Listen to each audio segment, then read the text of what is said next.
আমরা আশা করছি যে সরকারের একটা মানে তারা বিবেচনা করতে মানে এটা কিছুটা বলা যেতে পারে বাস্তবতার প্রেক্ষিতেই তারা বিবেচনা করবেন এবং এর সময়টা তো ঠিক না। আমি প্রথম দিনই বলেছি আপনার যে time is not good for election. আপনার রোজার মাস, রোজা শেষ হবে, ঈদ শেষ হবে, তার কয়েকদিন পরে নির্বাচন। আপনি ভাবেন ওটা রোজার মাসটা ক্যান্ডিডেটদের কী অবস্থা হবে, পলিটিক্যাল ওয়ার্কারদের কী অবস্থা হবে। আমি তো নিজে এখনই চিন্তিত যে প্রত্যেক দিন আমাকে ইফতার পার্টি করতে হবে। না, এটা আপনি নো জোক, এটা বিরাট ব্যাপার। একটা ব্যয় দ্বিগুণ হয়ে যাবে, ব্যয়টা দ্বিগুণ হবে এবং সেই ক্ষেত্রে আপনার সবাই যে আমরা অনেকে চিৎকার করি, আমরা সবাই যে আপনার অর্থের কমাতে হবে, মুখের কমাতে হবে, এটা তো বাড়বে। This number one. Number two, গরম, প্রচণ্ড গরম সেই সময়।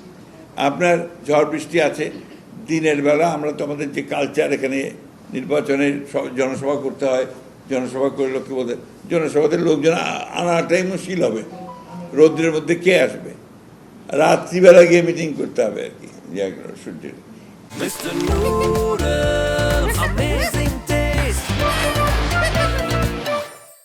এটা তো ওই যে কালকে কোথায় যেন দেখলাম যে বাংলাদেশের নির্বাচন বেশিরভাগ সময়ই আপনার ডিসেম্বর জানুয়ারির মধ্যে হয়েছে, মাত্র দুবার বোধহয় আপনার হয়েছে, তাও দুটো ইলেকশনই আপনার একটু ঝামেলা ছিল। যাই হোক, তারপরেও আপনার আমি মনে করি যে নির্বাচনটা খুব বেশি প্রয়োজন। এটাতে আবার অনেকে আমাকে ভুল বুঝবেন যে সংস্কার চাই না, নির্বাচন চাই, এই যে একটা আমাদের বিরুদ্ধে প্রোপাগান্ডা প্রচার, এটা কোনো যুক্তি নাই।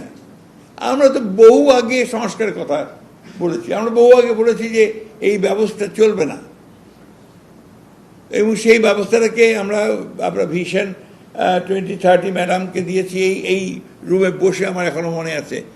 After long debate for few days, 7 দিন 8 দিন ধরে বিভিন্ন বিষয়ে ডিবেট করে করে করে বিভিন্ন পেশার লোকজনদের সাথে কথা বলে কিন্তু আমরা দিয়েছিলাম আপনার ভিশন 2030। তারপরে আমরা যখন আপনার আবার ঐক্যের মতো একটা ওই যে যুগপৎ আন্দোলনের দিকে গেলাম, তার আগেই আমরা একটা 27 দফা আমাদের দলের পক্ষ থেকেই দিয়েছিলাম। এরপরে যখন আমরা অন্যান্য আমাদের যুগপৎ আন্দোলনের শরিক দলগুলোর সঙ্গে কথাবার্তা বলতে শুরু করলাম, তখন দিনের পর দিন আলোচনা করে আমরা আপনার 31 দফা দিয়েছি। বলা হচ্ছে বিভিন্ন যে আপনারা খেয়াল করে দেখবেন সবাই যে ঐক্য, অমুক জায়গায় ঐক্য নাই, বিএনপি এবং দুঃখজনক ব্যাপারভাবে আপনার সংস্কার কমিটিগুলো তারা যেভাবে জানতে চেয়েছে, এটা অনেকটা যে আপনার স্কুলের টিকমার্ক দিয়ে কি রাজনীতি হয় নাকি? একটা অসম্ভব ব্যাপার। আমাকে তো আমরা বলেছি প্রধানমন্ত্রী পরপর দুবার কেউ হতে পারবেন না, আবার বলেছি যে 1 বছর বাদ দিয়ে আরেকবার হতে পারবেন, অর্থাৎ 3 টাইমস। আমরা তো এই কথা বলিনি যে তারপরে হতে পারবে। তো এখন এই জিনিসগুলোর আপনার ব্যাখ্যা করা দরকার। এটা একটা বিরাট একটা আপনার আমাদের দলের তরফ থেকে একটা বিরাট রকমের একটা আপনার অ্যাডভান্স যাওয়া, যে আমরা বলছি যে 2 বছরের বেশি হবে না, তারপরে গ্যাপ দিয়ে আরেকটা হতে পারে। It's a major reform. আমরা বলছি যে 2টা হাউস দরকার, ইটস এ মেজর রিফর্ম। এটা নিয়ে কোনো, আমরা বহু আগে থেকে বলছি যে কেয়ারটেকার গভর্নমেন্ট দরকার হবে, তখন তো সব উড়িয়ে দিয়েছে, ডেড ইস্যু, অমুক ইস্যু, তমুক ইস্যু। এমনকি আপনার বিদেশিরা পর্যন্ত আমাকে নিজে বলেছে যে don't talk about that dead issue. Now that is become the most lively issue. এটাই প্রমাণ হয়েছে বাংলাদেশে যে কেয়ারটেকার গভর্নমেন্ট ছাড়া বাংলাদেশে আপাতত একটা মানে সুষ্ঠু নির্বাচন হওয়ার সম্ভাবনা একেবারেই কম। ব্যক্তি, সংগঠন, এমনকি আপনাদের সোশ্যাল মিডিয়ার সমস্ত যারা অ্যাক্টিভিস্ট, তাদেরকেও অনুরোধ জানাবো, don't try to divide the nation. জাতিকে বিভক্ত করবার চেষ্টা করবেন না। একটা বিষয়ে জাতি ইউনাইটেড, যে আমরা গণতন্ত্র চাই, রেস্টোরেশন অফ ডেমোক্রেসি চাই, আমরা গণতান্ত্রিক পদ্ধতিতে রাষ্ট্র পরিচালনা করতে চাই, আমার ভোটটা আমি দিতে চাই, ভোট দিয়ে প্রতিনিধি নির্বাচিত করতে চাই। সংস্কার চাই, সমস্ত সংস্কারগুলোর কথা বলা হয়েছে, সবাই বলেছে।